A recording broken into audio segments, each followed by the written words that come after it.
Mrs. Quadza-Bild as our rapporteur. So, Anna Maria, I'm more than happy to give you the floor. Thank you, Annelie. I'm very pleased to tell you for the first that I think we have together with the shadows, and I really would like to thank them for the excellent cooperation and very good constructive spirit, reached 20 compromise amendments. But let me first remind how important this legislation is to create the level playing field for our companies in Europe, and really it's a key of the digital single market. By removing the data localization requirement, we are de facto, I hope, establishing the fifth freedom in the internal market, the freedom of movement of data. It's a very simple legislation. It's really about removing data localization requirements, increase mobility of non-personal data, ensuring access for competent authorities from another member states for legal purposes, make it easier for professional users to port data from one service provider to the other in another member state.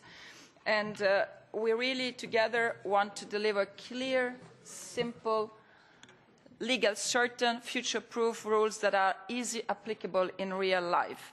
So we had a shadow meeting in Strasbourg on 19th of April. Then there was a technical meeting in Brussels on 3rd of May. And this meeting has been extremely productive. Let me go quickly through the articles. And let me also welcome, I see that the Bulgarian presidency is here represented. We already had some informal chats, and I very much see that it's going to be very constructive and productive negotiations when I will get a mandate. On Article 2, on the scope, we have found an agreement that makes it very, very clear that GDPR, the General Data Protection Regulation, of course, continues to apply for all personal data. That in case of mixed data sets, FFOD will apply on the non-personal data part, and GDPR will continue to apply to the personal data. There is no overlapping. They are complementary. GDPR is about use and processing of data. FFOD is about where the data are stored and processed. It's two different issues. I went the extra way and reached out to my dear colleagues from S&D and Green Group that had concerns. It is very, very clear in the text. No one wants to undermine GDPR, and by the way, we cannot do it.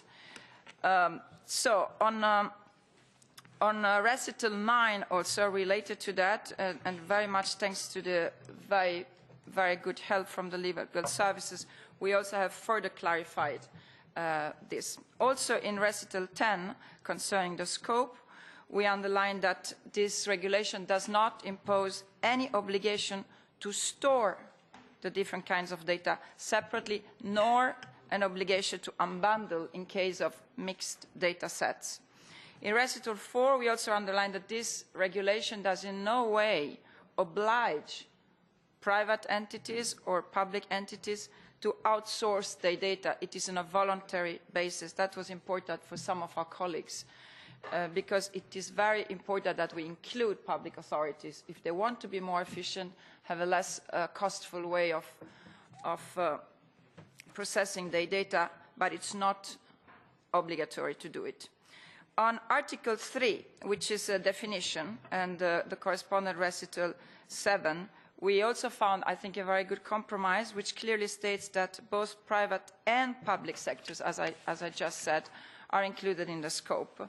This includes also public procurement, as, for instance, my dear colleague from the ALDE group wanted to, and it's specified that it's without prejudice, of course, to the Public Procurement Directive. We cannot change it with this regulation, but we made it clear because the S&D had a concern on that.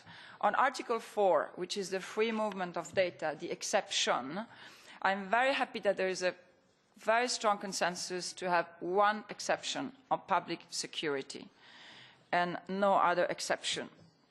And we are really, with Recital 12A, also just explaining the treaties and the case law and just taking it as the legal service has advised us to do. To accommodate EFFD that, and also ITRE committee opinion, we have agreed that the data localization requirements that remain should be published on the Commission, that remain in the Member States, should be published on the Commission website in its working languages. And that is reflected in Article 4.5 and Article 15.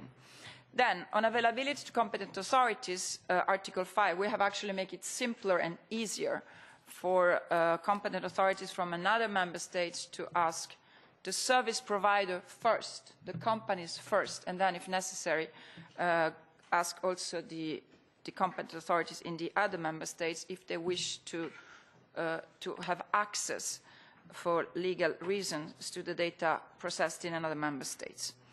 Here also I don't see any problems. On Article 6, the codes of conduct, the porting of data one service provider to another, from a company to a service provider, I always try to be as less prescriptive as possible, but we have reached out and included some of the amendments of the S&D and the Greens, where we really write that we included in the text porting of data in a structured, commonly used, machine-readable format. We have taken into account the concerns of the ALDE on taking away principle of interoperability, but adding in the text interoperable.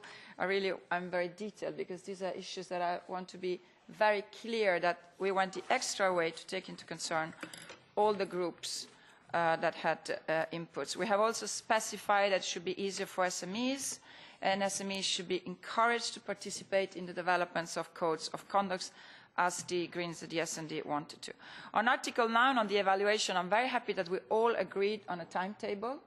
So there is going to be, and it's going to be 3.5 years. Let me go through the timetable very quickly. So entry into force 20 days after the date of publication, which usually is 2 weeks, depends. Date of application is 6 months after the date of publication.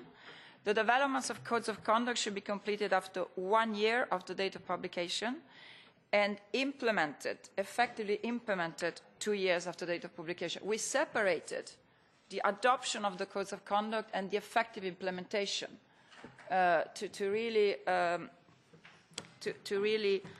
give the maximum possibility to have response to the industry who says that they need time, and the concerns of colleagues that think that it could be too much time.